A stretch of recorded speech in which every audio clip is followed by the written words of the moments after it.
전도, 무엇을 전합니까? 오늘 두 번째 시간입니다.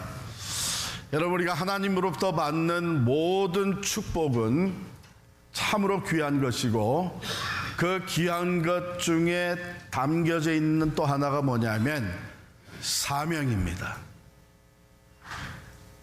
축복과 사명은 같이 주어지는 거예요. 근데 엄밀히 따지면 이 사명 또한 우리가 받은 축복 중에 하나라고 볼 수 있습니다. 그렇잖아요?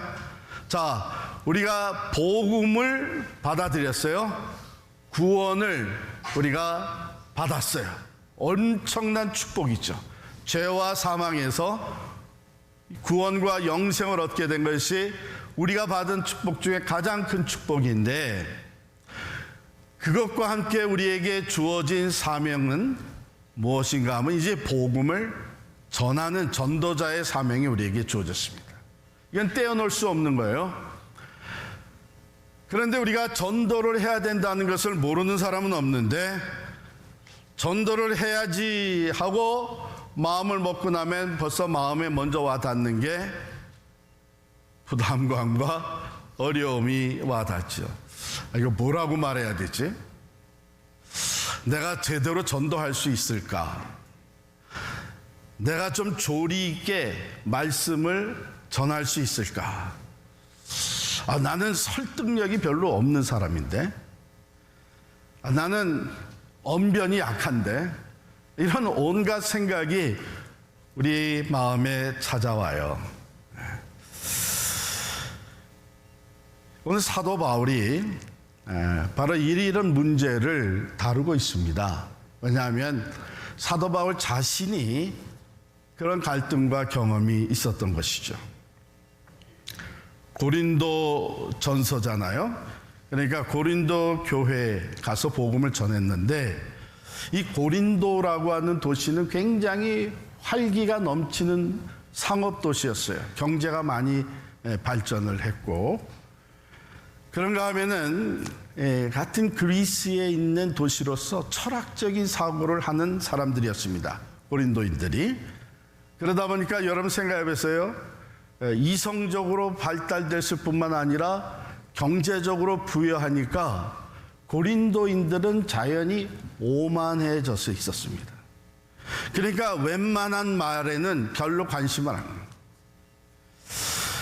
인간의 지혜를 끊임없이 추구하면서 그 표현력, 인상적인 미사 여구에 이 사람들은 관심이 많았습니다. 자, 그런 사람들 가운데 들어가서 복음을 전하려면은 좀 더 지적이고 논리적이고 경험과 영향력, 설득력이 있는 길을 택해야 될 텐데, 사도 바울은 오히려 다른 길을 선택을 합니다.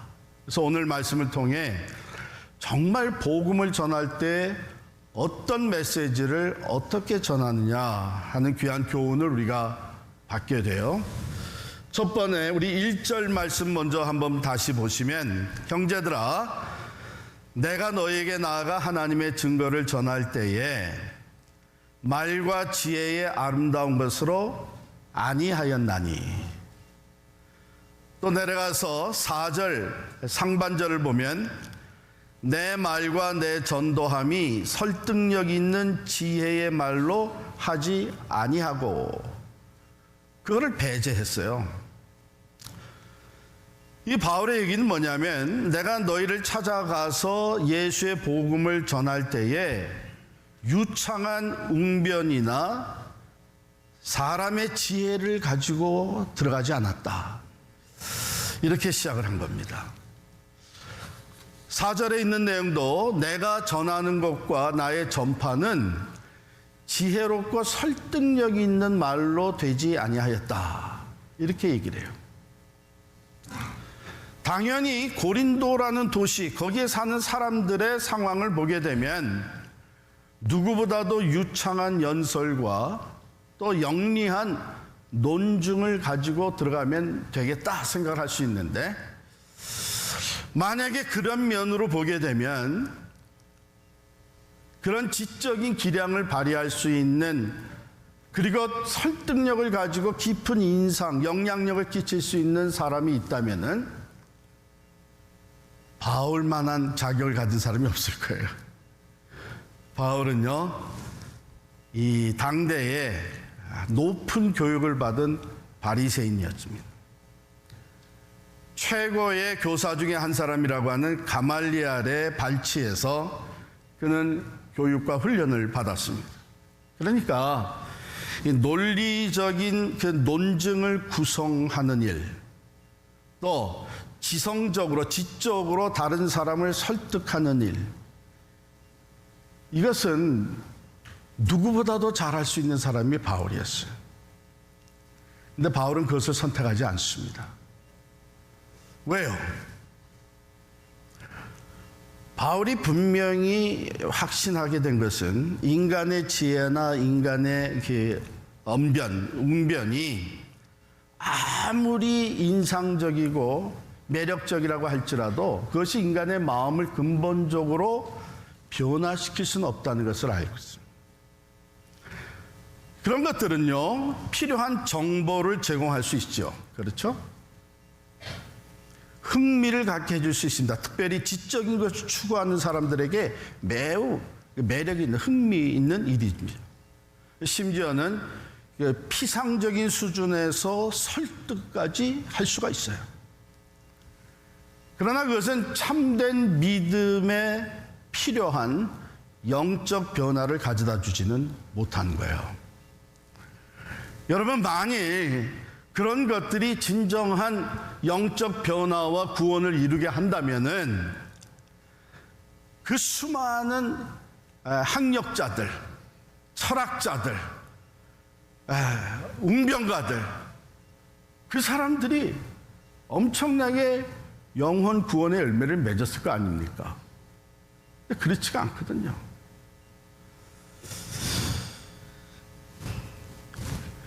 여러분, 오늘 이 첫 부분이 우리에게 주시는 교훈 또는 의미가 무엇이냐 하면은, 우리는 전도할 때에 뛰어난 토론가가 될 필요가 없다는 거예요.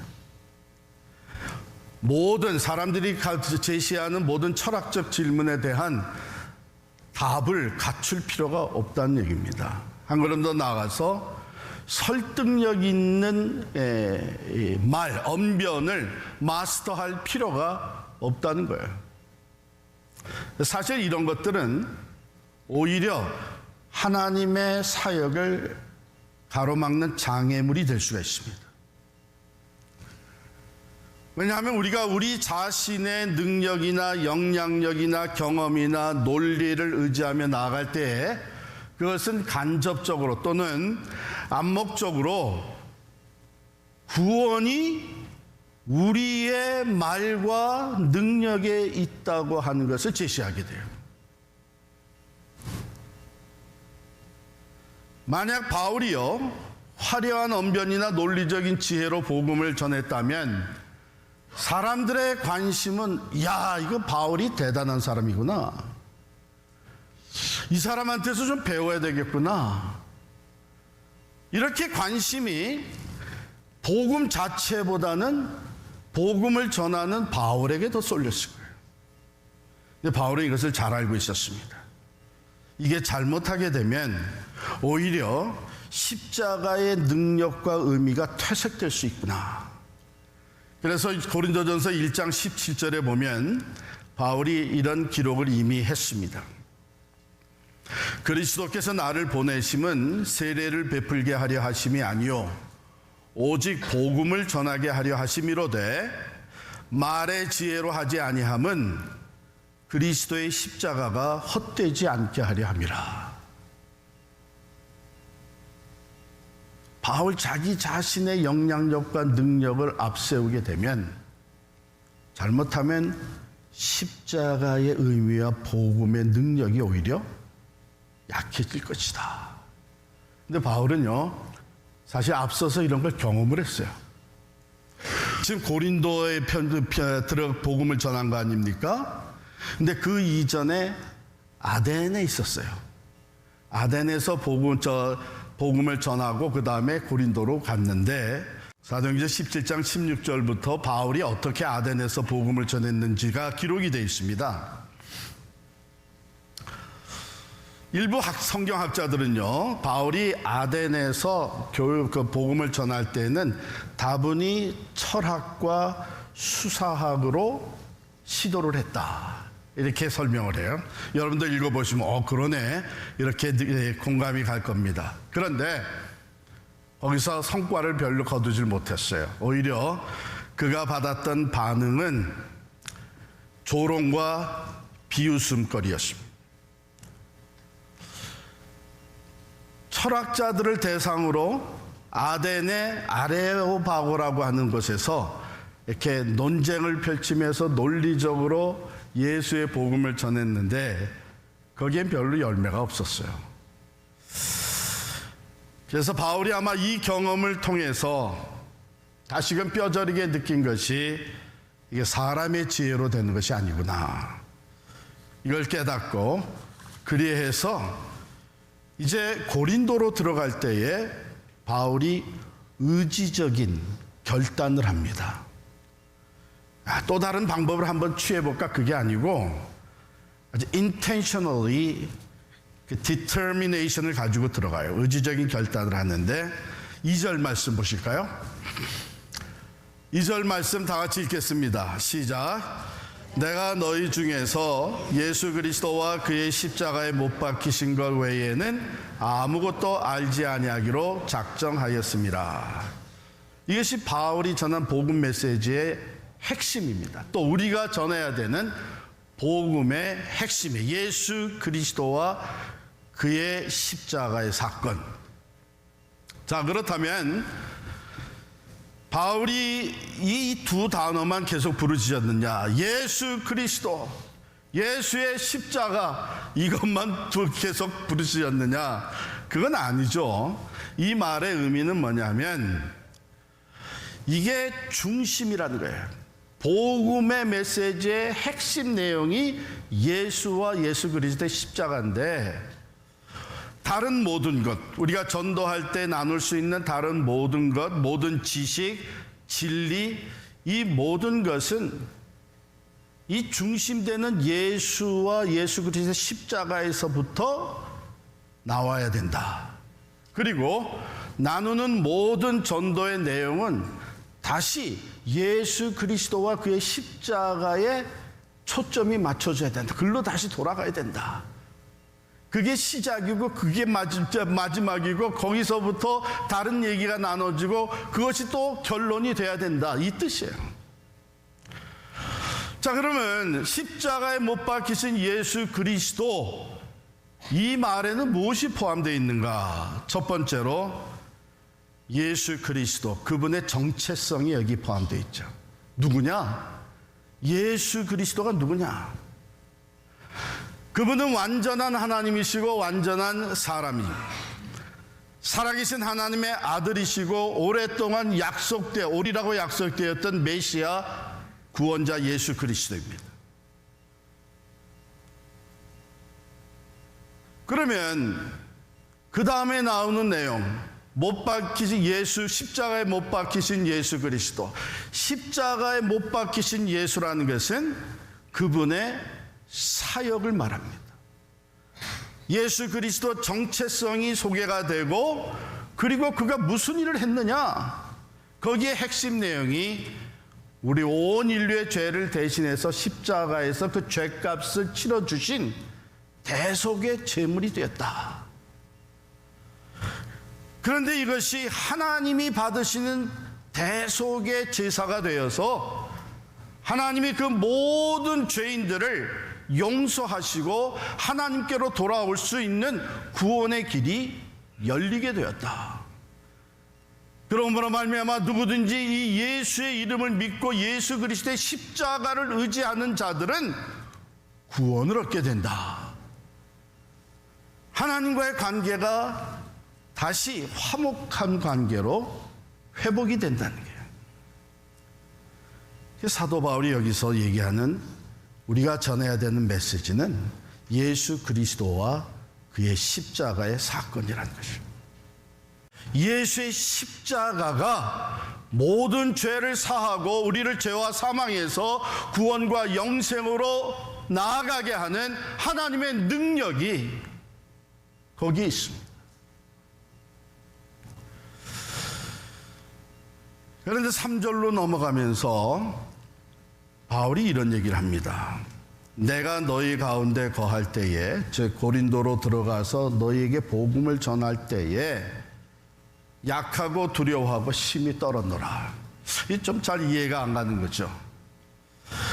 전도하는 일에 누구보다도 강하고 담대할 수 있는 사람이 바울일 텐데 왜요? 이분은 이미 많은 것을 경험한 위대한 사도입니다. 그리고 복음을 전하다가 배가 파손돼서 죽을 뻔하고 사람들에게 매맞아서 죽을 뻔했던 경험이 누구보다도 많은 사람이에요. 근데 그걸 다 극복을 했어요. 뿐만 아니라 이미 많은 열매를 맺었어요. 심지어는 그는 왕들 앞에서, 세상 권력자들, 권세자들, 왕들 앞에서 담대하게 서서 예수를 증거했던 사람이에요. 그런데 이제 고린도라고 하는 도시로 들어가면서 바울이 뭐라고 그러냐면 내가 약하고 두려워하고 심히 떨었다. 여러분, 이 말씀은요, 오늘 전도하는 사람들, 처음 하는 사람들에게까지도 상당한 위로와 격려가 되는 말씀입니다. 왜냐하면 그렇게 위대한 사도고 많은 경험이 있었고 이미도 구원의 열매를 맺었고 왕들 앞에서도 예수 그리스도를 증언한 이 바울이 여전히 두렵고 떨며 자기의 연약함을 인정을 하고 있는 거예요. 이것이 시사하는 것이 뭡니까? 첫 번째로 복음 전도는 우리의 능력이 있는 것이 아니라는 거예요. 두 번째, 사도 바울이 여기서 얘기하는 이 메시지는 뭐냐 하면 우리의 그 연약함은 이건 내가 할 수 없다고 하는 이 연약함 아닙니까? 내가 아무리 잘해도 사람의 마음을 변화시킬 수 없고 새 사람으로 거듭나게 할 수 없다고 하는 이 연약함은 실제로 하나님의 능력이 전도 가운데 들어오게 되는 공간을 마련한다. 우리의 자신만만한, 우리가 내가 모든 것을 해낼 수 있다, 그만한 경험과 지혜와 능력과 설득력이 있다고 하는 이 생각 가운데는 하나님의 능력이 들어올 수 있는 공간이 없는 거예요. 그러나 내가 여전히 부족하고 두렵고 떨리는 마음으로 겸손하게 하나님 앞에 쓰임받기를 원한다고 할 때에 우리의 그 삶에, 우리 전도하는 그 상황에 우리는 하나님을 더 의지하게 됐습니다. 나를 의지하던 우리 자신을 덜 의지하게 되고 하나님을 더욱 의지하게 됨이, 하나님이 역사하시는 공간이 거기에 마련이 되는 거죠. 세 번째로, 여기 두렵고 떨린다, 우리는 약할 수밖에 없다 하는 것에서 바울은 어떤 메시지를 전하고 있냐면 언제 어느 때라도 복음을 전도하는 일은 영적 전투다 하는 것이에요. 이 영적 싸움은 우리 힘으로 감당할 수 없는 것이죠. 그래서 그 다음 4절 하반절과 5절을 보면 바울이 이렇게 얘기를 합니다. 다만 성령의 나타남과 능력으로 하여 너희 믿음이 사람의 지혜에 있지 아니하고 다만 하나님의 능력에 있게 하려 하였노라. 성령의 능력이 나타남으로 말미암아 너희가 믿음을 가지게 되고 열매를 얻게 된다고 하는 것을 강조하는데요. 그렇다면 이 성령의 권능의 증거라고 하는 것, 이게 성령께서 역사하신 거구나.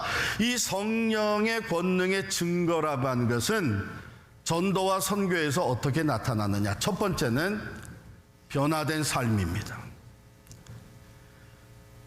심령으로부터 변화가 되는 거예요.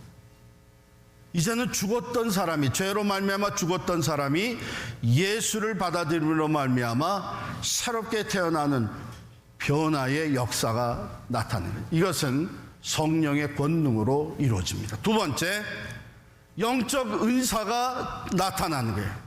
우리 사도행전에 보면 성령의 강림과 함께 성령의 능력이 나타났는데, 그때에 주로 나타났던 성령의 은사는 방언의 은사였어요.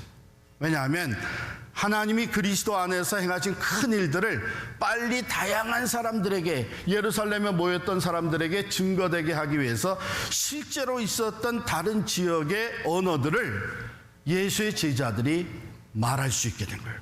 그걸로 전하시고, 근데 뿐만 아니라 성령의 다양한 은사가 바로 전도할 때 성령의 권능을 통해서 우리에게 주어집니다. 아, 이게 성령께서 역사하신 거구나 하는 증거로 나타내 보였어요. 세 번째는 죄의 고백이 나와요. 여러분, 전도해 보신 분들은 다 아시지만, 친구, 이웃 만나서 전도하는데, 너 다 좋은데 왜 너 자꾸 나보고 죄인이라고 하냐? 에? 아, 내가 교회 나갈 생각도 좀 있고 뭐 이런 식으로 이제 얘기하는데 제일 듣기 싫어하는 거예요. 에? 그러면서 심지어 어떤 사람은 그런 얘기까지 하죠. 아니, 따지고 보면 교회 나가는 사람들이 어떤 땐 더 죄를 짓는데, 이게 내가 죄 아래 태어나서 죄를 짓고 살면서 이 죄 때문에 하나님과의 관계가 단절된 영원한 심판과 죽음에 이른 죄인이라고 하는 것, 여러분, 이거 쉽게 깨달아지는 게 아닙니다. 여기까지는 다 받아들여요. 아, 그렇지, 뭐 세상에 완전한 사람은 아무도 없지. 여기까지는 다 받아들여요. 근데 정작 나도 죄인입니다. 내 죄를 회개합니다. 이 단계에 들어간 것은요, 우리 힘으로 한 게 아니에요. 이게 성령의 능력입니다. 성경은 죄와 의와 심판에 대해서 성령이 깨닫게 해주신다고 그랬어요. 그래서 이것을 깨닫게 해주시는 성령을 주님께서 보내주시겠다고 약속을 했어요. 결론의 말씀입니다. 전도는 우리가 받은 최고의 축복, 구원과 함께 주어진 위대한 사명입니다.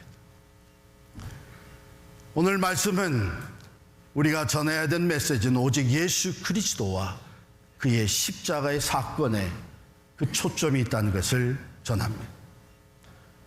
유창함이 아니라 오히려 두렵고 떨리는 마음으로 우리의 부족함을 인정하며 겸손함으로 전도할 것을 가르쳐 줍니다. 그렇기 때문에 더욱 기도하며 성령을 의지할 때에 성령의 능력이 전도와 선교의 현장에 역사하게 된 것을 보게 됩니다. 그렇다면 우리는 전도자로서 기꺼이 주님 앞에 더욱더 약해지는 것이죠. 솔직하게 우리의 부족함과 두렵고 떨리는 마음을 내려놓을 때에 우리를 통해 하나님의 선교와 하나님의 전도가 열매로 나타나게 될 줄을 믿습니다.